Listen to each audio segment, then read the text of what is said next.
Bienvenue au domaine Alphonse Zimmermann, un domaine familial qui perdure depuis des siècles, sous le regard bienveillant du château du Haut-Königsbourg. Sans plus attendre, laissons-nous guider à travers ce magnifique domaine par notre guide du jour, Alexandre Zimmermann.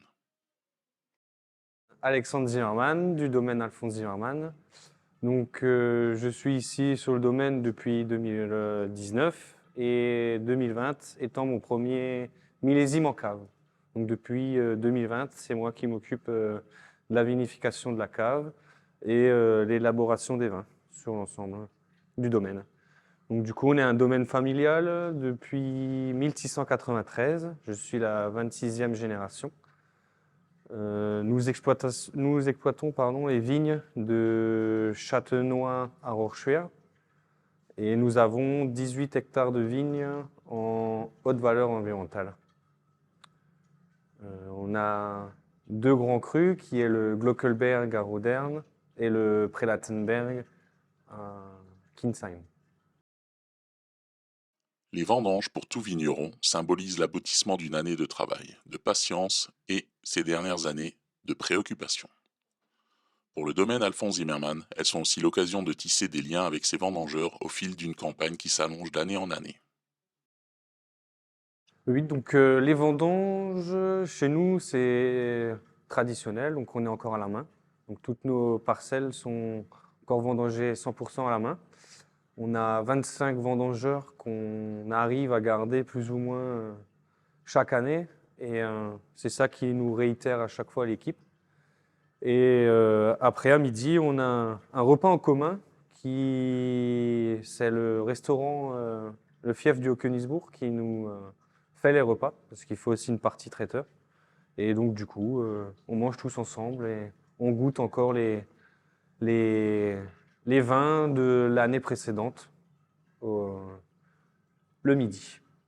Donc, les vendanges étaient assez longues cette année. On va arriver sur la fin. Ça fait presque plus de 3 semaines de vendange que nous vendangeons. Et donc pas mal de tri, les maturités sur certains cépages ont dû attendre. Donc c'est-à-dire que les avant-derniers, c'était les Riesling, alors que d'habitude, c'est presque les premiers que nous vendangeons. Comme mentionné précédemment, les vendanges sont le fruit d'une année de labeur, mais il est indéniable que le millésime 2023 a suscité de nombreuses inquiétudes. Donc le millésime dans les vignes, tout au long de l'année, les travaux de vigne se sont bien effectués pour l'ensemble du millésime. Les seules petites appréhensions que nous avons eues, c'était arrivé l'été. La sécheresse qui commençait à s'installer, on n'a plus trop eu de pluie. Donc du coup, on avait un peu peur justement, qu'il y aurait eu des blocages de maturité sur l'ensemble de nos parcelles. Mais au final, on a eu des bonnes pluies au bon moment qui a permis d'avoir la maturité optimum et certains rendements acquis pour certains cépages. Une année de travail et les vendanges ne suffisent pas à elles seules pour produire des vins de qualité. Le travail en cave et un suivi minutieux sont indispensables pour voir naître les vins d'exception du domaine. Donc la vinification se passait superbement bien sur les pressoirs du matin, parce que justement les jus, on les récoltait froids. Mais l'après-midi, c'était un peu plus compliqué parce que justement les jus rentraient plutôt chauds. Et donc on avait du mal à réguler la température des vins.